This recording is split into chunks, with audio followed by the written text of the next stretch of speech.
Hey guys, and welcome back to another episodes of Hero of the Storm. Now on this one, we're going to be reviewing the character Tyrande. As you can see, it's a ranged support class, and I'll go through the different skins that you can get, what they look like. Of course, you always get the second one unlocked at level 10, and it will cost you 10,000 gold. And these are always bought and paid for by real cash, and you can change the different colors that offset the color, offset your outfit. So if you like the outfit but you don't like the colors, that's something you can change. Don't worry about that. It's not that big of a deal. Again, the second one will be your mounts, and of course these mounts will be used on all your characters. So if you unlock one, it's good for all of them. And they only have a few to pick from for right now, but I'm sure as the game progresses, you'll be able to pick more and more. And again, of course, you can change the color of those as well as you progress through the game and level up your character. Now, for those of you who've never played the game, every class starts off with abilities. You get 4 of them. Some of them are passive. Some of them you actually have to use as spells. And then, of course, you get heroic abilities at level 10, and you're only able to use 2 of these. You have to pick between one or the other.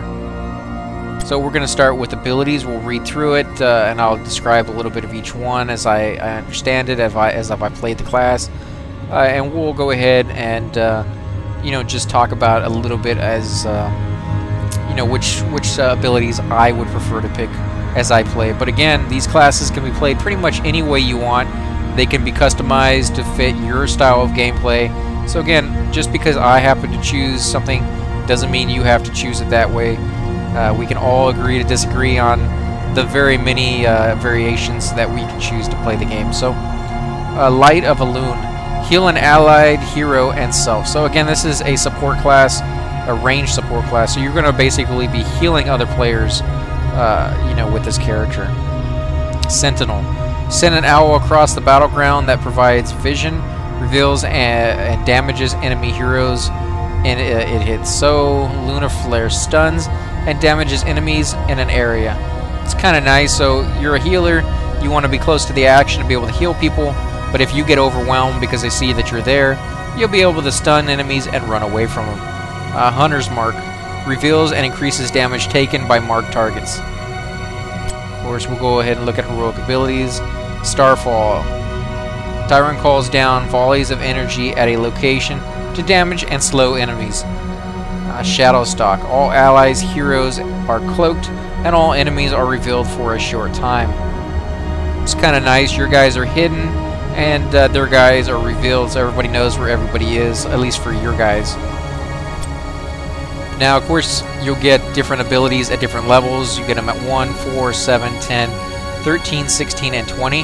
Now, 10 is when you're going to get those heroic abilities that we looked at, and level 20 will usually have a couple of abilities that will increase your heroic abilities, but not all the time. See, this one increases your Starfall, and this one increases your Shadowstalk. So let's see.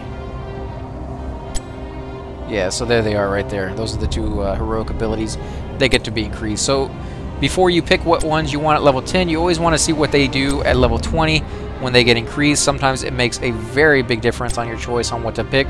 Though you will get your level 10 ones about halfway through the game, and level 20 should be close to end game. Usually doesn't last much longer than a match, and most matches seem to last around 20 minutes.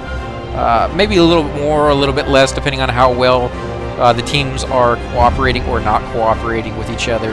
If you got 2 good teams cooperating, the game can last for quite a bit longer. But let's go through level 1. Ranger's Mark. Lowers the cooldown of Hunter's Mark by 8 seconds. That's not bad. That means you can use the spell more often. Celestial Attunement. Reduces the cost of Light of a Loon by 15% mana. Pierce. Sentinel no longer stops at the first hero hit, affecting all enemy heroes along the path. Very cool to have something that affects everybody rather than just one. Seasoned Marksman. For every 6 enemy minions or mercenaries killed near your hero, gain 1 basic attack damage. Hero takedowns count as 2 minion kills. Now, it didn't say that you actually had to kill the enemy, because again, you're ranged support. You're not really going to be attacking that often. You're going to be really trying to heal your players. And staying in the back so you don't die right off the bat. So you can just be near them. But again, it only increases your basic attack damage. So the fact that you're a ranged support, and again, you're not going to be attacking, not really that really, you know, something you're going to be using that often, in my opinion. Overflow Light. When you are above 90% health, the allied heal is increased by 40%. So that means if you're full life or close to it, you'll be able to heal your allies for more life. Something you definitely want to consider. Again, like I said, if you hide in the back, because your job is basically to heal the people who can take the damage and deal the damage, you know, this is something very, very useful to consider getting. Empower. When Sentinel impacts, your ability cooldowns are reduced by 4 seconds over 2 seconds. I don't really like these spells, as I said before many times, that only last for about 2 seconds or less than 2 seconds. Not really worth it in my opinion. Protective Shield. Activate a shield on an allied hero from 185 damage for 5 seconds. Kind of nice. It takes you 60 seconds for the cooldown, but it lasts only for 5 seconds. Again, I don't really like ones that don't last for very long, but 5 seconds is a decent amount, and 185 damage is not that bad. Chances are you'll go through that before the 5 seconds is up anyways. So it's a nice little something to throw on them if they're in the front, they're about to go through and take on a lot of creatures, or they're about to die and you need a couple extra seconds to throw a heal on them. Something to consider getting. Searing Arrows. Activate to increase basic attack damage by 40% for 5 seconds. Each attack costs 10 mana. Healing Ward. Activate to place a ward on the ground that heals allies in the area for 3% of their max health every second for 10 seconds. This would be the one I would get. I mean, this is just nice. Most fights last in a certain little area, and if you toss this down, most people will stay in that area because they realize what it is. And 10 seconds is more than decent of amount of time, and 3% of their max health could make all the difference in a fight. Quickening Blessing. If cast on an ally, Light of Elune also increases their movement speed by 25% for 3 seconds. 3 seconds, not really that great. Shroud. If cast on an allied hero, Light of Elune also cloaks them for 5 seconds. 5 seconds, not bad. And the fact that it cloaks them means they can pretty much hide and basically, you know, ambush an enemy or go in through a little area where they're not really watching very well and do some massive damage from behind the scenes. So, True Shot Aura. You passively grant 10% basic attack damage and attack speed to nearby enemies. That's nice. Just you being in the area will increase their damage and attack speed. And of course you want to be in the back so you don't feel completely worthless because you're just healing in the back. You're really not doing that much damage. You just being there is actually doing damage through them, so you won't have to feel so bad that you're not really contributing, which you are now. Battle Momentum. Basic attacks reduce ability cooldown by 0.5 seconds. Call down Mule. Cooldown is 60 seconds. Activate a cooldown, a mule that repairs structures one at a time near target point for 60 seconds. Healing for 100 health every 1 second. Grants 1 ammo every 5 seconds. And this is the first time I've seen any spell that actually allows you to heal the structures. Usually if a structure is damaged, that's it. It's damaged. There's no way to heal it. You just, little bit by little bit, do more and more damage to the structure, and you'll wear it down to it. You can break through. With a class like this, you could sit in the back and make sure that the enemy never ever gets through any of the structures because you just keep healing it over and over and over again. And you get it pretty early on. Level 7, it's not that bad. So you really have to decide on this one how you want to play the game. If you want to be up in the front with the heroes, healing them and doing you know, buffs for their damage and whatnot, you know. Let's see, level 10. I need to take a drink real quick.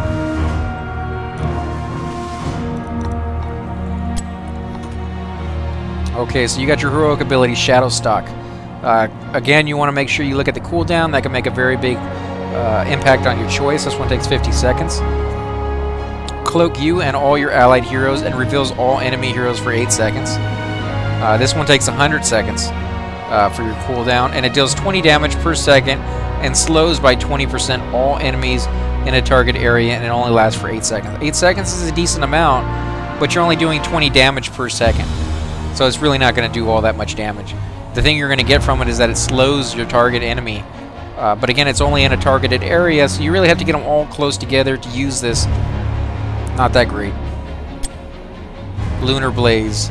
Increases the range of lunar flame by 50% and impact rate area by 33%. Very cool to get that. Anything that increases the range or area of any spell is very cool. The Shrink Ray. Activate to reduce an enemy's hero damage by 50% and movement speed by 50% for 4 seconds. Purging Mark. Hunter's Mark can be cast on structures. All hero basic attacks on marked targets drain 1 ammo. Every structure has a certain amount of ammo, and once they run out, they have to reload, and it takes quite a long for them to do that. So when you drain their ammo like that, your guys can basically just sit there and go to town on that target without ever having to worry about being attacked. Very cool to be able to do something like that. Sprint. Activate to gain 75% movement speed for 3 seconds. That's more of something you want to use when you're trying to run away from targets. If you know, say all your allies die and you're trying to get out, you could use something like that. Rewind. Activate to reduce the cooldown of your basic abilities by 10 seconds. Ranger. Increase width of Sentinel by 100%. Increases damage dealt based on distance traveled up to a maximum of plus 200% damage. That's very cool. I mean, the fact that it increases the width by 100%, that makes it an area effect basically, and increases damage dealt on distance. So I guess the closer they are, the more damage it's going to do. Further away, the less, you know. Shooting Star. Lunar Flame deals 50% more damage and refunds all mana if you hit an enemy hero. Well, that's cool. I mean, if you target an enemy hero, chances are you're going to hit one. And the fact you get all the mana back, the fact that you're healing, you're going to be using a lot of mana. That's going to be your life of sorts. You know, most people have to worry about their life and then dying. Once you're out of mana, that's it. You're kind of out of the game. You're just standing there waiting for your power to go back up before you can actually contribute again. So any spell that gives you mana back or doesn't use any mana is always something nice to have. Mark of Mending.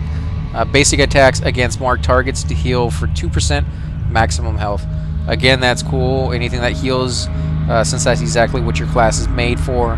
Although you've seen there's enough spells on here that if you want to pick a healing class and then not heal at all, you can still do that. Not really something I would suggest doing, but you know, to each their own. Huntress Fury. Gain 40% additional attack speed for 4 seconds when using Hunter's Mark. And then at level 20, your last line of talents that you'll get. Fury of the Storm. Basic attacks bounce twice to nearby enemies for 50% damage. Again, as I said before, it's the equivalent of shooting somebody in the shoulder, them taking 100% of the damage, the bullet going through them and hitting somebody else for 50% of that damage. Is basically what this is. It's going to hit from one enemy to another, but they're only going to take half the original damage. Storm Shield. Activate to give all nearby allied heroes a shield for 20% of their max health for 3 seconds. So again, 3 seconds is really not that big of a deal, but the fact that it gives everybody in the area the shield for 20% of their max health, it's kind of a nice little thing if you get overwhelmed. This will give you a few seconds to catch your bearings, heal a couple people who really need it before, you know, everybody dies. Hunter's Prey. When using Shadowstock, you and all allied heroes gain 25% additional movement speed for 8 seconds, and your next basic attack deals 100% more damage. That's kind of nice. 8 seconds is not that bad of a time. This is really decent. But 100% more damage on your basic attack, something you won't be using very often anyways. You know, not something, you know, really worth. Celestial Wrath. Starfall can now be cast globally. Damage increased by 30%. Again, that's actually really cool that you can cast that anywhere you want on the map without having to be there. Bolt of the Storm. Activate to teleport to a nearby location. This is something you can either use to get in a fight very quickly to heal your players, or get out of a fight very quickly to avoid getting taking damage or dying. So it's always something you want to consider when using these, especially for this class. Most classes, I would say, it's not really that worth it. You know, a tank class is just going to run in to kill something.